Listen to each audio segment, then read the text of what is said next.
ગુજરાત રાજ્યની ભાજપાના રાજમાં ગુજરાત રાજ્યની હાલત યુપી બિહાર કરતાં પણ વધુ ખરાબ થઈ રહી છે. એના બોલતા પુરાવા રોજે રોજ આપણી સામે આવતો હોય છે. તો આપણે જોયું કે અમદાવાદ શહેરમાં કેટલાક અસામાજિક તત્વો લઈને આતંક મચાવી અને વડોદરા શહેરમાં નશાની હાલતમાં એક નબીરાએ બેફામ કાર ચલાવીને લોકોના જીવ લીધા છે. આવી ઘટનાઓ અલગ અલગ જિલ્લાઓથી વારંવાર આવતી રહી છે. ત્યારે આવી અને ખટ મચાવનારી ઘટનાઓ રાજ્યમાં વારંવાર બની રહી છે. તો આ મામલે ગોપાલ ઇટાલિયાએ સરકારને આડે હાથ લીધી છે. આ મામલે હવે આપ નેતા ગોપાલ ઇટાલિયાએ જણાવ્યું હતું કે ગુજરાત રાજ્યમાં દિવસે દિવસે કાયદો અને વ્યવસ્થાની સ્થિતિ ખરાબ થઈ રહી છે. નહીં યુપી બિહાર કરતાં પણ વધુ હાલત ખરાબ થઈ રહી છે. તેમજ આ કાયદો અને વ્યવસ્થાની હાલત સુધરે માટે અને લોકોને સલામતીનો અહેસાસ થાય તેવું કોઈ કામ કરવાની જગ્યાએ ન્યૂઝ ચેનલમાં છવાઈ જાય અને લોકોની વાહવાહી મળે એ રીતે લોકોના આંખમાં ધૂળ નાખવાનું કામ ભાજપની સરકાર કરી દેવાનો આક્ષેપ તેમણે લગાવ્યો હતો. નમસ્કાર, હું ગોપાલ ઇટાલિયા. ભાજપના રાજમાં ગુજરાતની હાલત યુપી બિહાર કરતાં પણ વધુ ખરાબ થઈ રહી છે, જેના બોલતા પુરાવા વિડીયોના સ્વરૂપમાં રોજે રોજ આપણા સમક્ષ આવે છે. ક્યાંક વડોદરામાં કોઈ નબીરો ડ્રગ્સ પીને દારૂ પીને એક્સિડન્ટ કરીને કોઈને મારી નાખે છે. અમદાવાદની અંદર લુખ્ખાઓ તલવાર લઈને આતંક મચાવે છે. કોઈ જિલ્લામાં કશુંક, કોઈ જિલ્લામાં કશુંક, ક્યાંક આ ક્યાંક તે.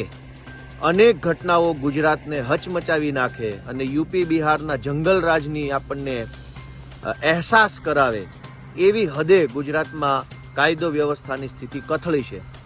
પણ કાયદો અને વ્યવસ્થાની સ્થિતિ સુધરે, લોકોનું જીવન સુરક્ષિત બને, લોકોને સલામતીનો અહેસાસ થાય એવું કોઈ કામ ભાજપ દ્વારા કરવાના બદલે લોકોમાં છવાઈ જાય, લોકોની અંદર વાહવાહી થઈ જાય, છાપાઓની હેડલાઇન બની જાય, ટીવીઓમાં બ્રેકિંગ ન્યૂઝ આવી જાય, એવા પ્રકારનું લોકોની આંખમાં ધૂળ નાખવાનું દુષ્કૃત્ય ભાજપવાળા કરી રહ્યા છે. આજે હર્ષ સંઘવીએ કંઈક નિર્ણય કર્યો અને હર્ષ સંઘવીએ ગુજરાતના ડીજીપીને, મુખ્ય પોલીસ અધિકારીને કહ્યું કે આપણે તમાશો કરવા માટે થઈને શું કરવું પડે. તો બંને કદાચ નક્કી કર્યું હશે, આ મારું કલ્પના છે, અને તમાશો કરવા માટે નિર્ણય કર્યો કે 100 કલાકની અંદર એક્શન લેવામાં આવશે અને બધા જ લુખ્ખાઓની યાદી બનાવવામાં આવશે. અરે વાહ ભાઈ વાહ! લુખ્ખાઓને છાવરનારા લોકો જ લુખ્ખાઓની યાદી બનાવશે, મતલબ ગજબ તમાશો ચાલે છે. ગુજરાતના તમામ તોડબાજોને, તમામ લુખ્ખાઓને, તમામ અસામાજિક તત્વોને, તમામ જમીન માફિયાને, તમામ બુટલેગરોને, તમામ ડ્રગ્સ માફિયાઓને, તમામ રેશન માફિયાઓને, તમામ ટોલ નાકા પર ગુંડાગીરી કરતા લોકોને, તમામ જગ્યાએ લુખ્ખાવેડા કરતા, માથાકૂટો કરતા અસામાજિક તત્વોને છાવરે છે કોણ? ભાજપના ધારાસભ્યો, ભાજપના જિલ્લા પંચાયતના સભ્યો, ભાજપના સંગઠનના માણસો તો છાવરે છે. ગુજરાતના તમામ લુખ્ખાઓને ભાજપનું સ્પષ્ટ અને ચોખ્ખું પીઠબળ મળેલું છે, અને ભાજપના પીઠબળથી જ તો તલવારો લઈને લોકો રોડ ઉપર નીકળી જાય છે. જેને ભાજપનું પીઠબળ નથી, એક આમ માણસ, ગરીબ માણસ, નાનો માણસ, મજૂરી કરતો માણસ, એ તો ક્યારેય તલવાર તો છોડી દો, હેલ્મેટ પહેર્યા વગર પણ ઘરની બહાર નથી નીકળી શકતો. એક ગરીબ માણસ રોડ ઉપર રેકડી પેલી એની લારી ઊભી રાખીને ફ્રૂટ વેચતો હોય તો એની લારી પણ આમ પકડીને ઊંધી નાખી દેવામાં આવે છે. ત્યાં સુધી પોલીસની અંદર તાકાત છે. શું કામ? કે લારીમાં ફ્રૂટ રાખીને, શાકભાજી રાખીને વેચતા માણસને ભાજપનું પીઠબળ નથી, પણ લુખ્ખાઓના હાથમાં તલવારો છે અને આતંક મચાવે છે. શું કામ? કે એને ભાજપનું પીઠબળ છે.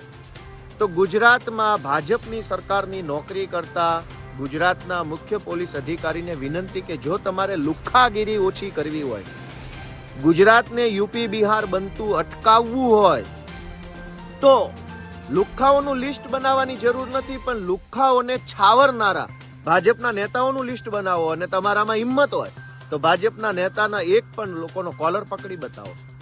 ગુજરાત આખામાં હું ફરું છું પાર્ટીના કામથી, લગભગ જગ્યાએ લુખ્ખાઓને ભાજપના નેતાઓનું સ્પષ્ટ સમર્થન છે.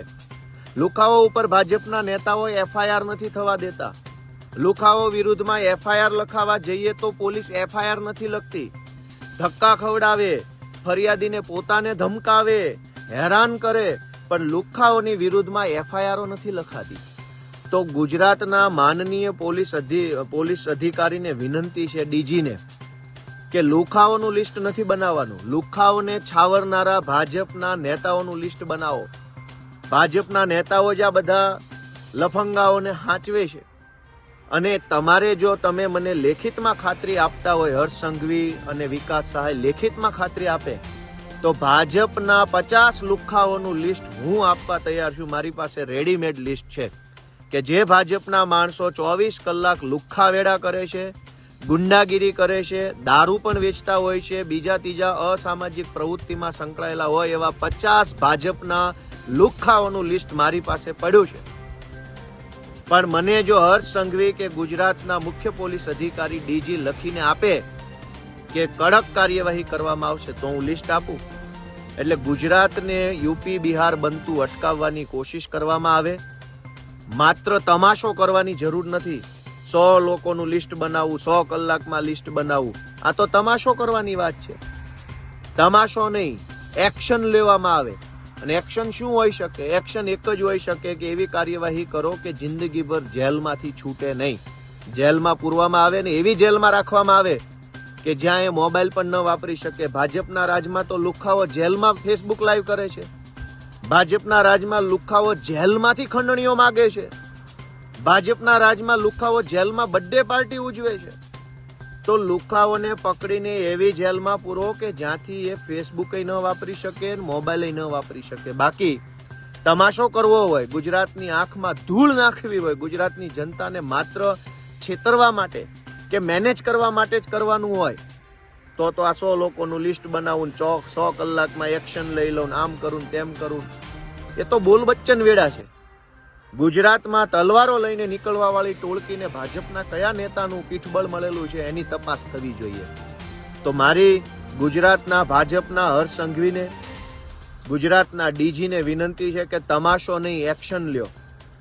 અને એક્શન લેવા માટે થઈ ગુજરાતના તમામ લુખ્ખાઓ જે છે, જેને ભાજપના નેતાનું પીઠબળ છે, બધાને જેલમાં પૂરવામાં આવે. જેલમાં પૂરવાથી વિશેષ બીજો કોઈ ઓપ્શન હોવો જ ન જોઈએ. આટલી આશા સાથે જય Hind. Bureau report CN24 news. હવે જુઓ દેશ દુનિયાની તમામ ખબરો તમારી આંગળીના ટેરવે. ઉઠાવો મોબાઈલ અને Google Play Store પરથી ડાઉનલોડ કરો અમારી CN24 ન્યૂઝ મોબાઈલ એપ.